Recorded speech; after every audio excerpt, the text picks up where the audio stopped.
Today we will show you how to use a list. Let's get started.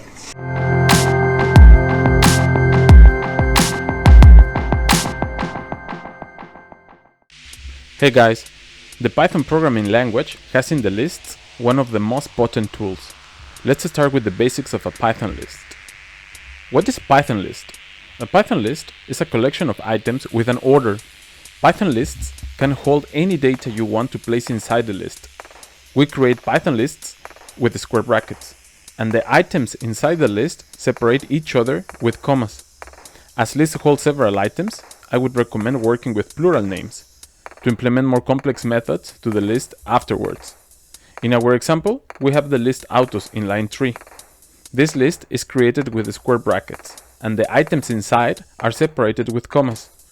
The autos list contains 4 auto brands: BMW, Ford, VW, and Chevrolet. When we open the console and run this Python list with the command print autos in line 5, the result will be exactly the list we previously created. We know that Python list holds a collection of items in an ordered way. Therefore, when we want to access a list item from a given list, we have to tell Python to give us that element with its index number location. We perform this calling the list name and enclosing in square brackets the index number. Python programming language considers the first item of a list as 0, not 1. That is for most of the programming languages. The second item is the index 1, and so on. In our autos list, when we want to access our auto 2, we have to tell Python to print the element number 1, while the first auto is always index 0. When we want to print the line 5, print auto 1, the result from running this script shows the auto that we want to print, Ford auto. Let me show you what happens when I print all the elements of the list by their index. In the line 5 to 8, we print the auto list calling each time their index location. The result is exactly what we expected, a list of 4 elements, indexed from 0 to 3. What about to access the last element of a list? And in principle, you don't know what the length of the list is. Python gave us the option to print the last element calling the index -1. In line 5, we print the list name and the -1 index number. The result will print the last element of our auto list, Chevrolet. Hey guys, to remember, please subscribe to the channel and activate the bell to receive weekly videos. Let's. Selecting a list by an index range takes 2 index values from your list. In this case, the first index value corresponds to the value you want to start your list, and the second one represents the index that you want to finish the list. In our example, let's say that we want to print in line 5 our first 2 autos. As we know the index in a list always starts with 0, we place the index 0 as the first index, and the second with the index 2 as we want the first 2 items from the list. When we run the script, we get the result of the first 2 items of our autos list. Another way to tell Python that we want to print the list from the beginning, we have to leave the first index value empty and place the second index value till the item we want to print. In this example, in line 6, we're printing the same as in line 5, the first 2 items of our Python list. What happens in line 7? Please write in the comments what do you think is happening.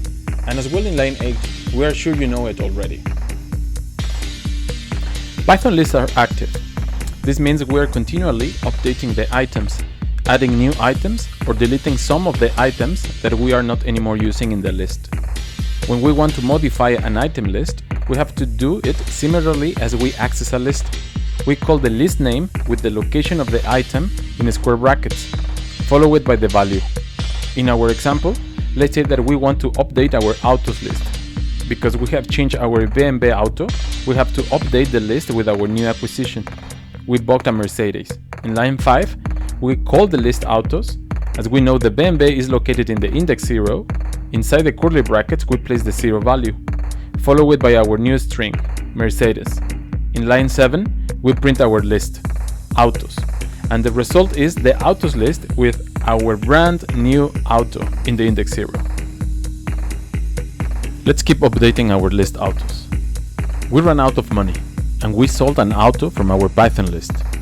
Therefore, we need to update our list.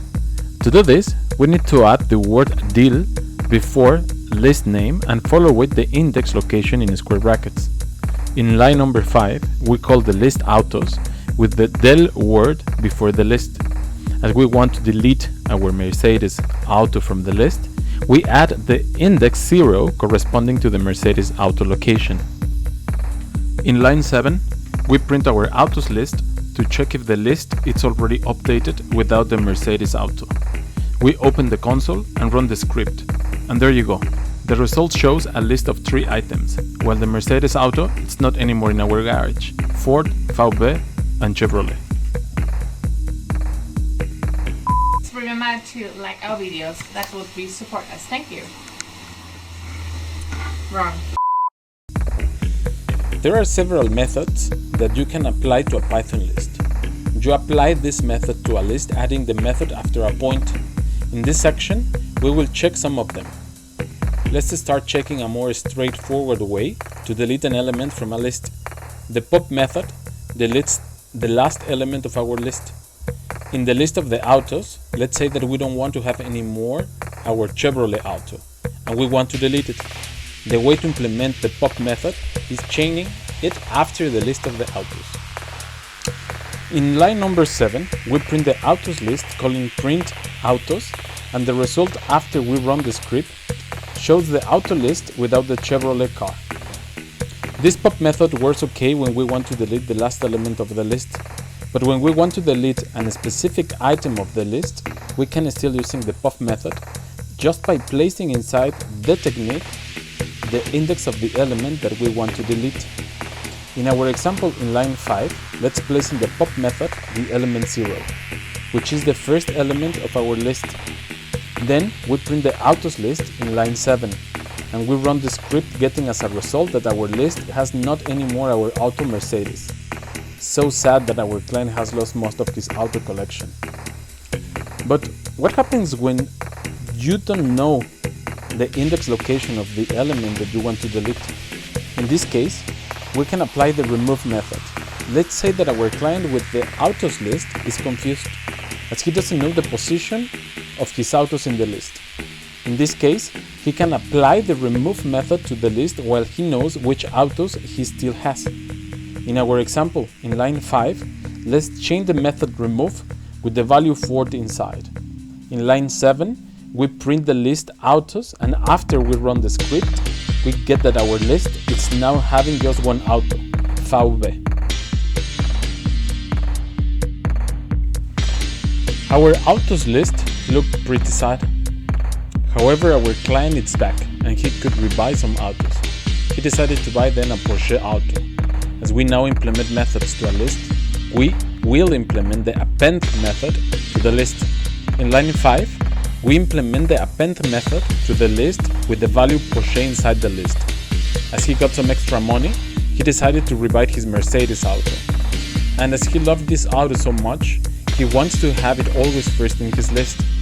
For this, we apply the method insert, which gives us the possibility to insert a new element to a list indicating the position. In line 7, we apply the method insert and indicate the index location, in this case 0, as we want it first. Afterwards, we place the item to the list, in this case Mercedes.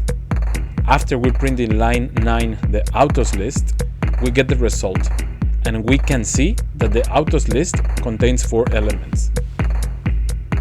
Have you noticed that Mercedes is now the first element of the list? And this is because insert gives us that possibility, and Porsche is the last element of the list because the append locates the element in the last element of the list. As you can see, implementing methods to a list is pretty straightforward. The available methods that you can implement to a list for data analysis are significant. Please check the documentation to get more methods.